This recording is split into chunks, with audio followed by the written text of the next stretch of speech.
Today's lesson is how to crush those easy sitters. You know, the balls that land short, they're sitting up, just waiting for you to crush it.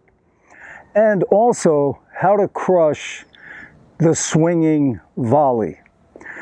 Okay, those two shots are very similar, okay? The technique is basically the same. Okay, what you need when you have a short ball like that, or you're taking a volley out of the air, you are close to the net.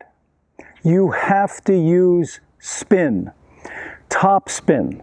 Okay, you need that on these shots to make sure that the ball lands inside the court. So, number one, you have to have either an Eastern or a semi-Western grip. Okay, let's talk about grips for a moment. All racket handles are octagonal, 8-sided, right? We're going to give those sides numbers starting on top. This flat surface is number 1. This little flat surface, this bevel on the side is number 2. Number 3 is totally on the side there. Number 4, that little bevel underneath. And 5 is on the bottom. Now, it would be the exact same thing, 1 on top, 2, 3, 4, 5 on the bottom for a left-hander. Now, we're going to take the hitting hand, and we're going to use the inside knuckle on the index finger and the heel pad of the hand. And when we place those two X's on number 2, let's say, you've got a continental grip.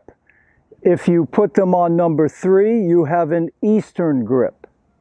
And if you put them on number 4, you have a semi-Western grip.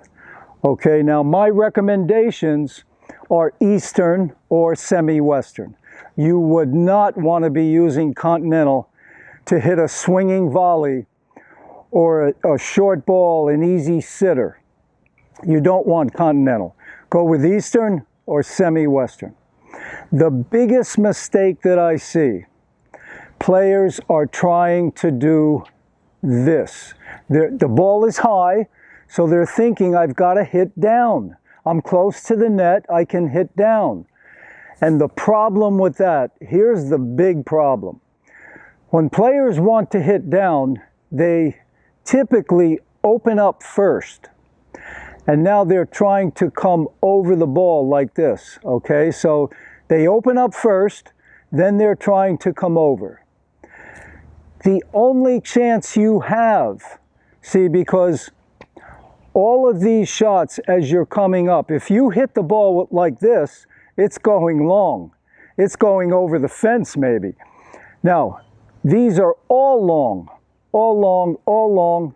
That's still long. That's still long because it's tilted back. You don't want your racket tilted back at all, even if it's just 1 degree. Now, when you get to here, when you get to vertical, okay, you're going to make that shot. The ball will be in. But then you're doing this, so if you hit the ball early, all these shots are in the net. So what I'm trying to say is the timing on when you meet the ball has to be absolutely perfect. Otherwise, all these are long, long, long, long. Perfect, okay, that's in the net, in the net, in the net. You don't want that kind of a swing. In the contact zone or area, that 1 to 1.5 feet, you want the racket moving from low to high in a vertical position, straight up. That is going to give you topspin. That's all topspin is. You're moving from low to high. You're brushing the equator of the ball. You're driving through and you continue to brush up, so you impart the forward spin to the ball. Why do we want forward spin? Because when the ball starts to spin forward, it creates air pressure on top of the ball. So it's pushing the ball down into the court, okay, before it sails long. Remember, this is a short ball. It's up high. You need spin. That's the key. When you learn to trust your ability to stay pretty much vertical in the contact zone, moving from low to high, you're going to have plenty of spin. Now, yeah, players say, yeah, but Tom, I see the pros, they're doing this all the time. No, they're not doing that. What you're seeing is this. Roger Federer's forehand. He's coming up into the shot. Let me come back a little. He's coming up into the shot, vertical at contact. Now, this is the contact point. He's completely vertical. Now, the ball is gone because it's only on your strings for a millisecond. Now, he drives through, the ball's gone. And when you look at his racket, after the ball is gone, it's still like this. He imparted spin because he was going low to high. Now, what you're seeing when you watch the pros is after he gets through the contact area, boom, he flicks the wrist and he comes across his body to relax. That's all. And that's his finish.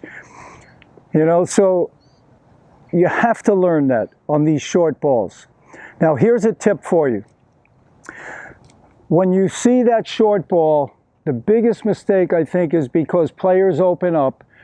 But if you can keep that hitting elbow up, you see how my racket is staying down, the face is down, okay, when the elbow's up.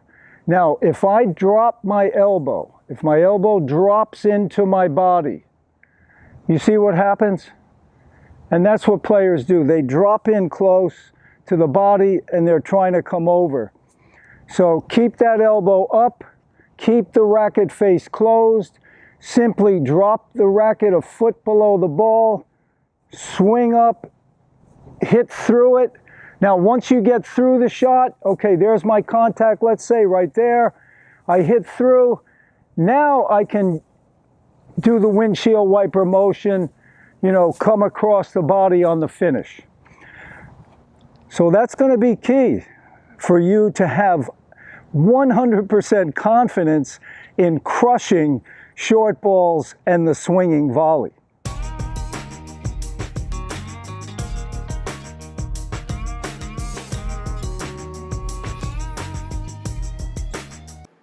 Okay, let's take a look in slow motion. Notice there the elbow is up. The racket face is closed. That's going to be key. Okay, now as I get the feet set up into position here, right there, notice I've turned the upper body and I've loaded the right leg. Now as I swing forward, that left leg is coming forward. I'm coming into the contact zone vertical. Okay, now I'm going to brush up and I come across the ball, windshield wiper motion. You can see that on the finish.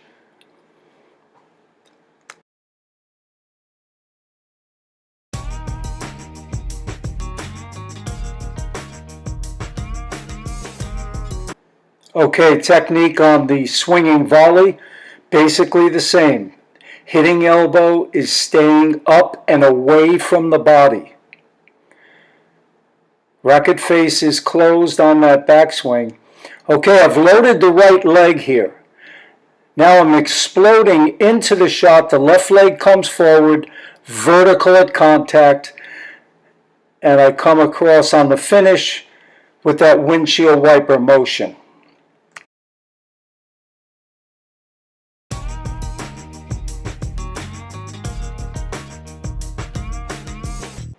Okay, slow motion on a short ball here that's bouncing up high. Elbow is up, racket face is closed on the backswing. Now as I set my feet, you're going to see how I'm going to load that right leg right there. Okay, that leg is loaded. Now I can explode into this shot. That left leg's coming forward, right there, vertical at contact, and I'm windshield wiper motion right there. You could see that. So I'm getting a lot of brush on the ball for that top spin.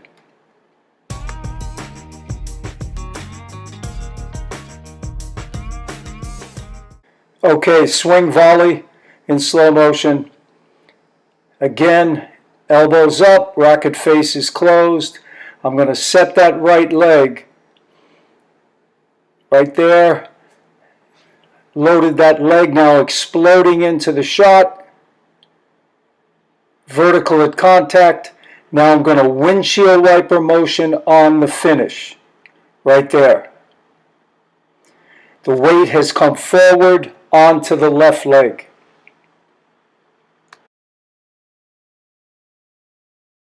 Well, I hope you enjoyed that video.